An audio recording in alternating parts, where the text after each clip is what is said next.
Baik Pak Wisnu, kita ke keluar dari kampus lah. Ya. Sekarang kita urusan masyarakat Bali lah. Ya. Kenapa?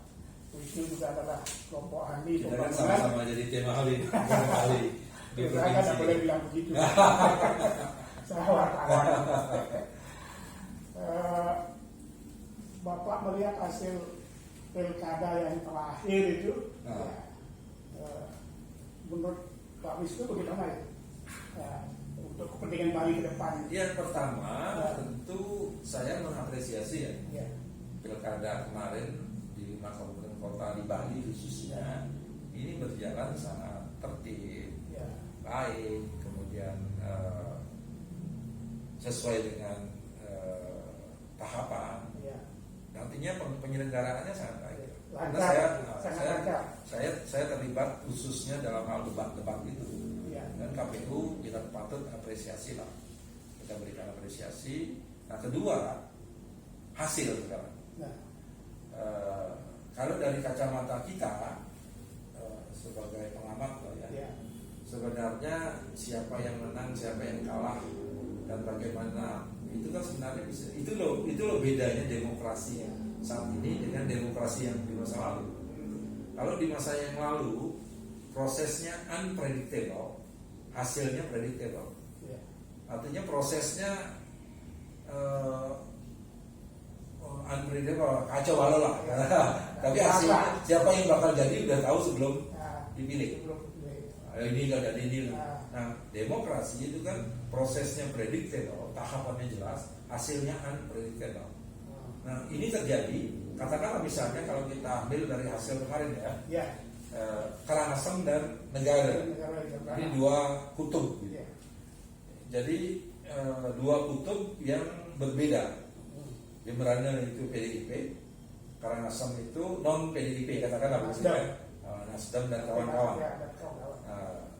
Dan dari proses tahapan awal prediksinya di Jemberana PDIP akan menang.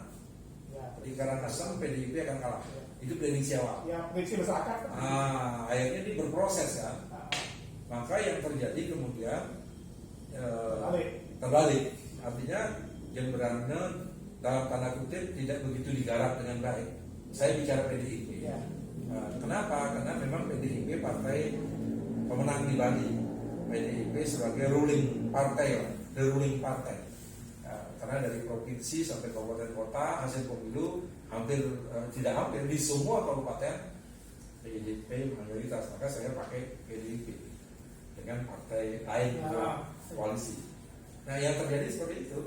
Maka dan semua pihak menerima, iya kan? Jadi kan tidak ada protes, tidak ada tuntutan ke MK, mereka terima dan ini saya pikir sangat rasional ya, sangat rasional. Artinya apa? Artinya hasil kemarin juga menjadi pembelajaran bahwa politik itu dinamis. Kedua, politik itu memang perlu sentuhan. Jadi kita tidak bisa serta-merta akan mendapatkan sesuatu kalau tidak disentuh dengan baik. Iya kan? Artinya yang ketiga, ternyata masyarakat kita cerdas. Masyarakat kita cerdas untuk menentukan pilihan. Ya terlepas bahwa di tempat yang lain juga mayoritas dan sebagainya, ya faktanya memang begitu. Fakta politiknya memang begitu. Itu sih kalau menurut kacamata saya. Betul pengamatan. Tidak terduga, tapi demokratis. Ini kan hasilnya unpredictable, tapi prosesnya predictable. Karena tahapannya jelas, kapan harus memilih, kapan harus kampanye dan sebagainya. Gitu. Nah, ini menarik. Jadi demokrasi itu menarik. Jadi mungkin pelajaran bagi pemimpin kita ke depan ya. Iya. Jangan menggambarkan sesuatu. Cuman saya sayangkan di satu kabupaten yang notabene kabupaten emas lah gitu ya. Permatanya Bali, Badung itu hanya satu calon. Iya. Ini saya sayangkan. Kenapa saya sayangkan? Mestinya di situ tempat perebutan kekuasaan yang sangat tajam. Iya kan? Karena semua pasti mencari permata ini gitu. Gengsinya lain, tapi tiba-tiba calonnya cuma satu. Nah ini itu salah siapa kalau calon satu? Kan tidak salahnya partai juga, salahnya masyarakat atau salahnya partai tidak mencalonkan kadernya. Ya artinya kalau mau cari salah ini kita kembali kepada fungsi. Iya kan? Fungsi partai politik itu kan pertama melakukan rekrutmen politik, melakukan pendidikan politik, melakukan sosialisasi politik. Rekrutmen politik itu berkaitan dengan memposisikan orang-orang partai, baik itu di eksekutif maupun di legislatif. Kan ini rekrutmen, fungsi rekrutmen. Artinya ada rekrutmen yang kurang jalan, ada rekrutmen yang kurang jalan dengan komposisi. Kenapa? Karena dulu orang ingin pilkada langsung agar semua pihak bisa maju, ada kesempatan. Ya. Pak Jokowi itu kalau ada pilpres langsung itu tidak akan pernah jadi presiden. Iya kan? Karena perputaran elit itu hanya terjadi di lingkaran kecil aja. Hal yang sama misalnya Pak Narayana mungkin nggak bisa jadi gubernur atau nggak bisa jadi bupati, atau Pak Giri Prasetyo bisa jadi bupati, atau Pak Daniel di Karangasem mungkin saja tidak bisa jadi bupati kalau dalam proses pemilihan tidak langsung. Tapi dalam pemilihan langsung semua jadi mungkin. Semua jadi mungkin. Nah, inilah sebenarnya harapan kita ke depan dalam proses demokrasi ini. Nanti dibalik, kalau gitu Pak Wisnu kenapa nggak maju gitu? Kan porsinya lah.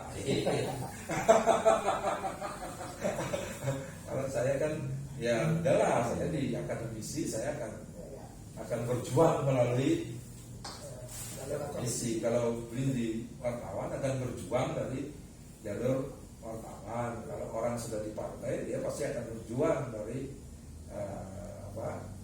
dari rumpun partainya untuk mendapatkan kekuasaan, untuk menjadi kader terbaik kan. Nah, inilah saya pikir fungsionalisasi peran dan fungsi ke depan yang harus kita yang harus kita bangun. Ini kan konsep kolaborasi sesuai semangat 4.0 kan itu. Kan nggak mungkin saya ambil semua kerjaan saya ambil, nggak mungkin. Ya kita porsi-porsikan juga, tapi nanti akan ketemu dalam satu idealisme yang sama, ya kan? Pak Wisnu, banyak pertanyaan di masyarakat bahwa pilkada kemarin ini yang 6 kabupaten itu mereka hanya jadi bupati sampai tahun 2024. Ya. Jadi tidak sampai 5 tahun ya? Ya betul. Ya. Memang aturan seperti ya, itu ya? Nanti 2024 semua akan serentak. Ini kan ya, dulu kan sebagian-sebagian ya, karena ada masa jabatan dan masa berakhir tugasnya beda. Nanti dulu. Sekarang anggaplah yang tidak pilkada kemarin juga 2024. Iya, nanti ketemu semua provinsi, semua kabupaten di 2024 itu secara serentak pilkadanya.